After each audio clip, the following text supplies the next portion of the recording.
So I love a good famous place just as much as everybody else. I just don't want that famous place to be the whole trip and my only stop while I'm there. But yes, I want to see the Colosseum. I want to see the Eiffel Tower. I want to go to the place that became famous for a reason. But what I don't want is I don't want my whole experience of a place to feel like I just moved from one icon to the next. Because that for me is where a trip starts feeling more efficient instead of memorable. So in this video, I'm going to show how I plan around the main attraction without letting it become the entire trip. Because the best part is usually not skipping that famous place or icon. It's building the day so that the famous place is not the only thing that I remember. So I'm going to show you the framework that I use, why most itineraries can feel flat even when that destination is absolutely beautiful, and one real example of what it looks like when I plan a trip. So for most people, they'll build a trip around the biggest stop and then try to fill the rest of the day with whatever is immediately right nearby. And while that can sound logical, it's also why so many trips end up feeling weirdly forgettable or only remembering one or two things. And that's because the main attraction becomes the center of gravity for everything that you're doing.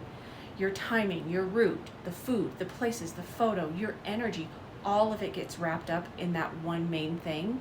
And once that happens, the rest of the day starts orbiting around a checklist instead of actually experiencing it and immersing yourself in the experience. And the issue isn't the attraction itself. The issue is letting that attraction decide the whole entire shape of the trip. Because beautiful places can feel flat if the day around them is so rushed and crowded and built entirely around proving that you were just there instead of actually experiencing what is going on around you. So here's the framework that I use instead. First, I decide if the iconic place is going to be the anchor or it's going to be the thread. If it's the anchor, it's the main event, and then I build plenty of breathing room around it. Not 5 other stops, not an overstuffed day, just enough that I actually get to experience it and still breathe. If it's the thread, it's the part of the day that's not the whole point of the day. It's something I see on the way to something else or during a route that already has more dynamics behind it for me. Second, I ask what belongs before it. Not what's famous before it, but what belongs in the day before it. Maybe it's a quiet street, a local breakfast spot, a market, garden, neighborhood walk, a park, a place that kind of puts me in that right frame of mind before I get to that famous place. And then third, after that, I ask what belongs after the famous place. Because what happens after that iconic or famous place matters a lot more than sometimes the place itself. And if the answer is to fight traffic or scroll photos or just move to the next checklist stop, that's a very different day than if the answer is to sit somewhere, wander on a side street, stop for coffee, or even take that long road back home. And fourth, I never just want to assume that the famous place deserves the best light, time, and energy just by default, because sometimes it will, but sometimes the better move for me is giving that energy to everything that's around it as well.